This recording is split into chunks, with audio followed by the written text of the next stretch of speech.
video असिगा मुस्लिम पल्ली हाइना मुस्लिम इचिनाव सिंगना वारो बिरो याना खंजै मुस्लिम निपासना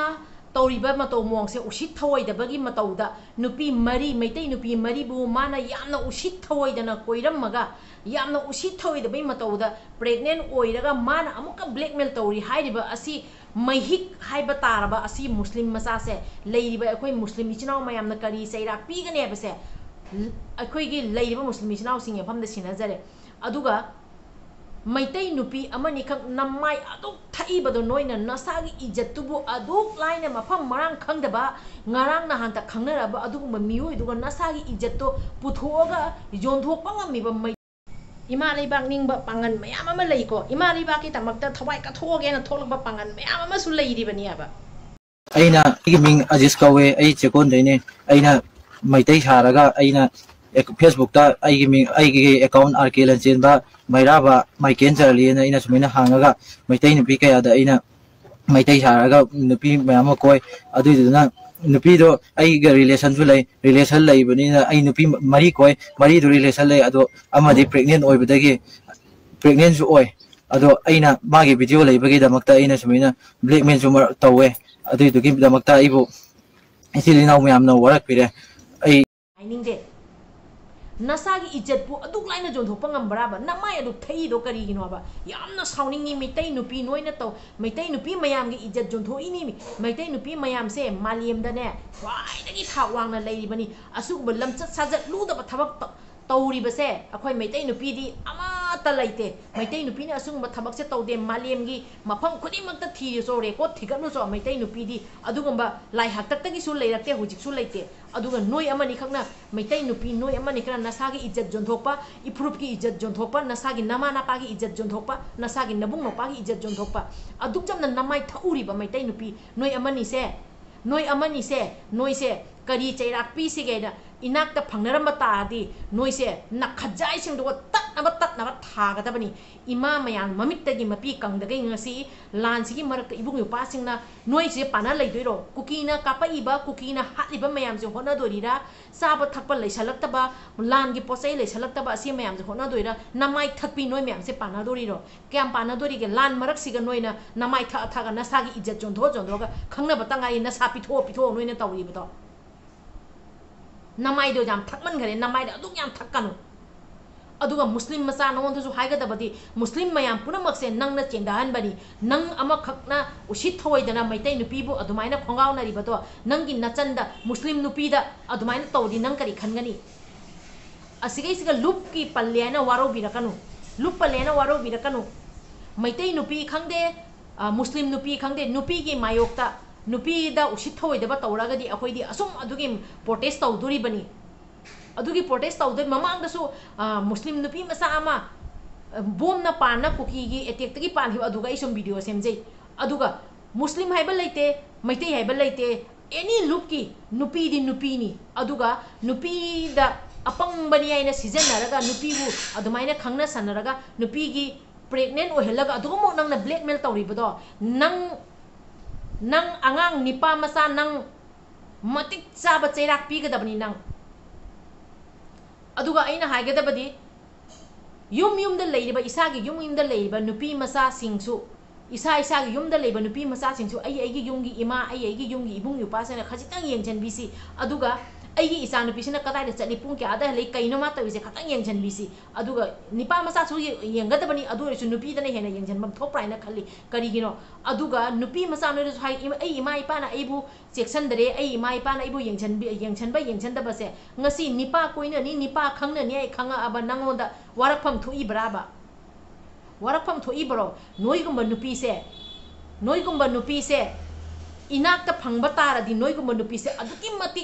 aduki matik nakhajai duga tat aba thaga da bani base yamna sauningi aikhoina asam da ngasi leiri base hojai hai balam se asigi siga lan leite irang leite karisu leite adu oirasu megi tang ahum 2023 dagi hek hogi ba irang asi numit dagi aikhoina ngasi jobaw da manipur da aigi tofam thokpa kari maitai I ama oiribana maitai nupi ama oiribani na kari tausige ibung yu pasing kadon da wari aina ngasi थानी हम मतुंग मणिपुर चल चल इबुंग इपासिंग उनरीबा इचिनाव सिंग उनरीबा थवाइना पोंथाइबा अथोबा सिंग उनरीबा से ई मरी अमा लेरुबगनि अदुगा नोई नसामकना Manipur the लेइरगा Manipur नुपी अमा ओइरगा Manipur the Awana तारिबसे असि खंधदगे नमाइ थगा निपा खंगनरगा निपा द नसागी इज्जत जोंथोपा ngamiba नोइगुम नुपी से मैतै नुपीनी हाइनिंगदे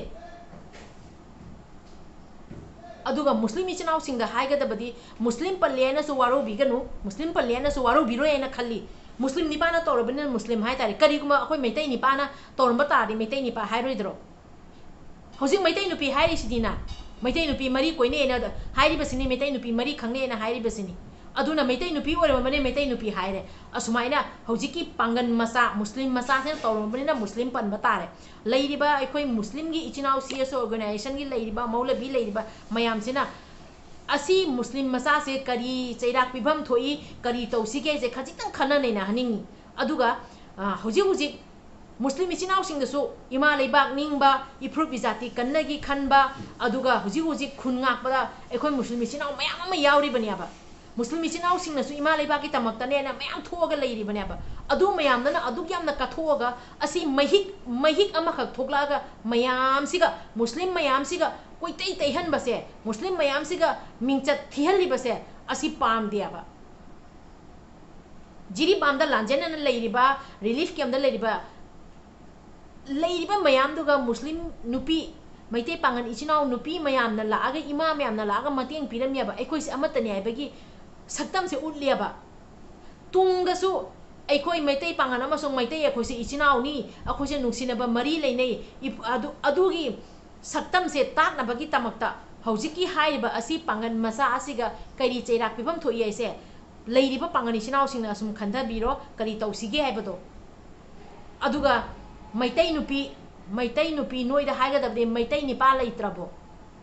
निपा लैत्रबो मैतै निपादगी अहेनबा कालगा कना थीरिनोबा करोमांग खुमन हाइबा पोस्टो नोइ उरबा याम फजरबा वारीनी मैतै नुपीना मयांग द जुम पालगा मैतै नुपीना मयांग द युम पालगा मसा जावरगा हलागा लाकपा हा मसा जावरा हला लाकपा अदु चेलैबा अंगांग दुदी मयांग नत्राबा अदुमाइना वारी से ngang मैम सांगदोनी नुसीदमा मैम अमनसु योना कमेंट तौरइबनी से गइसिगा नुसीदमा मैम अमनसु नंगना सॉल्व तौरगे हैरो नंगना दु तौरगे हैरो ना अदो वजा वाथी ngang कनु तंजासिगा सोशल मीडिया पाइरि बसे असुगुम थोकलइबा मैम से खर वा ngangaga खर हाइरगा ज्ञान खर चंगनबा नंगी इमुंगदा थोदी करी ओइगनी दि वाखंदो खतंग खंदमिनसी लांदा ओइरे लांगी करी मतेंग पांगसिगे अखोइ मैतै की ओइना कानबा कई थबक तौसिगे असि अइना ngasi पाइरबा सोशल मीडिया असिगी कानबा करीनो खतंग खंदसियाबा हौजिति लान लेरिबनीना अखोइ की मागेदी की करी तोसनबा जागे रे खतंग नंग खनसियाबा अदो हुजि अइना वासे जाम सांग हाइजर रोइगे इचिनाव मयाम अखोइ लेरिबा अखोइ की मैतै हौगलइबा मैतै की नुपी मसा सिंगदा हाइजगदबदी वाखन से चामर खंदसी खंगनबा निपा अमाना खंगनरकपा प्रपोज तौरप खंगदे फ्रेंड रिक्वेस्ट थारप खंगदे अदुगैदुगा फजना खंदबियोबा कनानो करीनो मी से कदाइदगिनो थिगपियो खंगनबदो खंगनो केसुम काइदे अदो खंगनरे हाइनबो इसागी इज्जत से पिथोकना बराबा लैसाबी आइबसे करीनो लैसाबी अमा ओइरगदी सेंगना लैसाबी अमा ओइना लेबियोबा अइना हुजिक युम पांद्रिङै अइगी जुमदा लैरिङै अइगी इमा इपागी अइगी इबुंग इपागी इज्जत से अइना कंदोरिबनी ngasi phajadra lemjadra kaisu nataba mahik ka chapma nariba asi yamna haining ai chinje si pangan masa sina maitai nupi bu asuk laina sanarami se maitai nupi na mai thakpadagi nataro aba maitai nupi amani khak thoglai ba sumaina mai thakpi amani khak se mamai yamna thae yamna sauninge याम साउनिंगी नोय तोयदु उबदा हौजी इमा ma'am ममिते मपी कंगदिको नोय अदु कावगनो लानसिगा मतेंग पांगबा ngमदि मतेंग पांगबिउ मतेंग पांगबा ngमद्रदि मयाम सिगी Coke साहनबिगनो नोयना तौरगा मयाम से लेरिबा मयाम से Coke सावदि लोय जावे नमाय थक मतमदि नोय the तुमिना नमाय थउरनी namai thak matam ni noi noi ta tumina namai thawurani nasagi ijat jonthorani nasagi hakchang do loina mingonda pithorani video se ibung yu pai channel mayam yengi bani yamna wa se kai kai ngang tore ngang aroi ge doi channel mayam haurei ba pi ba angang sing da haije ga dabadi matang matam leibani khangna ba isidi loi khangna raktoini khangna re haina kaidongoi de isagi hakchang pithok kanu khangna re haina matang matam sa danu una ba chatpi ganu aigi ima khangde aigi iche khangde leireba family da mi oi basena nangbu propose tor pa khangde nangbu friend request tor pa khangde moiga wari tanabiu aigi cheksal apa matam da aigi imungi ichinau singna aigi ibung upa singna aibu kandori bani aduna nangna khangna dori gi mi do afabu oiba taragadi nangi yumgi mi do na soidana accept togani aba adu aigi imungi mi ne yada ba mi du di nangi tungda nungai roi da ba ubadagi yada bani asi masu kaubi ganu adu isinau me ampuna video se wahi wata khara phajadre me amwaro biganu aduga meetei nupi amani khangna asmai thoklei aina haijari base meetei nupi mai thakpi nupi amani khang noi gyan taw jamna gyan taw ko nasa nasa mangja banatan kaisu leita bani ada me ampuna waro biganu meetei nupi palle haidana waro biganu meetei nupi punamak ta haija banna chade aduga muslim isinau sing dasu muslim punamak ta haibanate asumaina muslim masa amani khak thoklei base asi se khatang warak minasy kari tawra phagani abado leireba muslim isinau me ange famda sinajari ado isinau me video se losenjarege wahi wata soiba ke yaura ga songa pi waina pari mom channel na yengbiri ba me ampuna ge famda ikong nonjari kanglei pakna yai pari bido pakhang mane yai pari ai pangan machane aina ming ajis kawe ai chekon deine aina meitei saraga aina Facebook ta ming account arkelen chen ba leireba maiken charli na aina sumina hangaga meitei nupi kaya da aina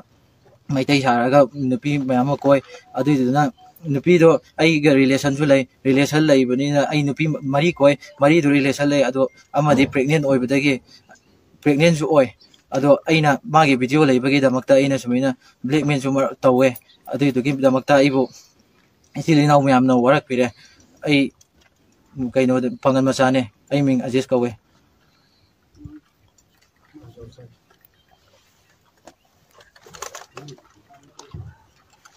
nang amkan tawra tawrodra ai amu hana tawja roi ngasi di isini naw mayam na wakhan ju tahan pire